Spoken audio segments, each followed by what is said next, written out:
করলে এই সিংহাসন দখল করতে পারবে। তুমি কি বলো জবরালিকা? সুযোগ মানুষের জীবনে ওভার আছে, একবারই আছে। এই সুযোগ আমরা খেলায় হারাতে চাই না।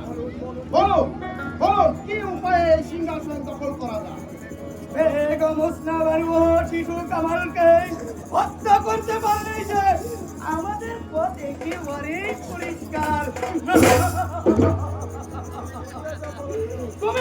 তুমি কি বললে জবরালিকা?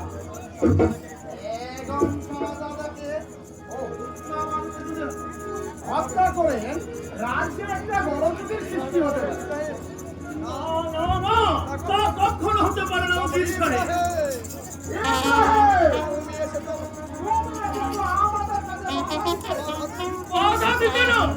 আমি এসেছি আপনাদেরকে স্মরণ করিয়ে দিতে।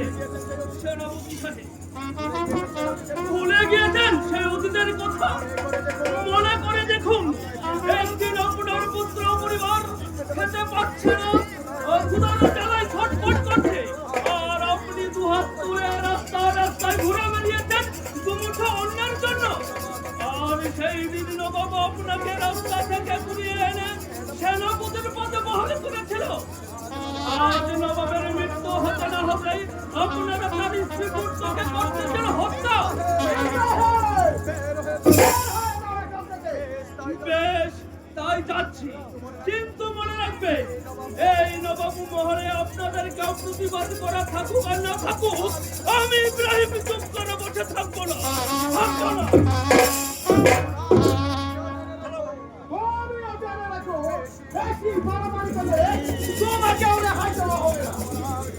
আর সহ্য হচ্ছে না জবরালিকা। চলো চলো, চলো জবরালিকা।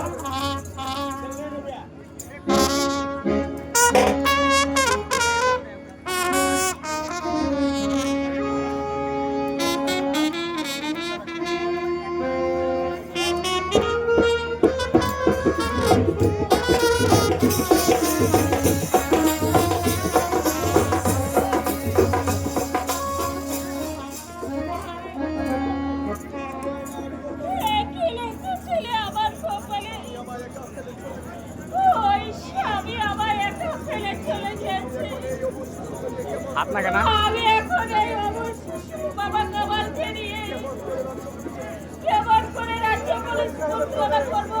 সর্বনাশ বেগম সাহেবা, সর্বনাশ হয়ে গেছে। শিশু কামালকে নিয়ে পালিয়ে যাও। কেন বাবা ইব্রাহিম, কি হয়েছে? বেগম সাহেবা, ওজির এবং সেনাপতি জবরালিকা আপনাদেরকে হত্যা করবে।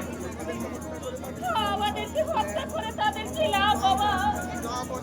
লাভ মনে ওজির সাহেব হবেন এই রূপনগরের নবাব, আর জবরালিকা হবেন প্রধান উজির। আমি শত্রুর ভয়ে আমার স্বামীর গচ্ছিত সিংহাসন ছেড়ে চোরের মতো পালিয়ে যেতে পারবো না। করতে যদি হয় আমি এখানে বলবো। আপনি কি তাহলে যাবেন না কিনা বেগম সাহেবা? আপনি এই রূপনগরের শেষ সম্পত্তিকে নষ্ট করে দিতে চান?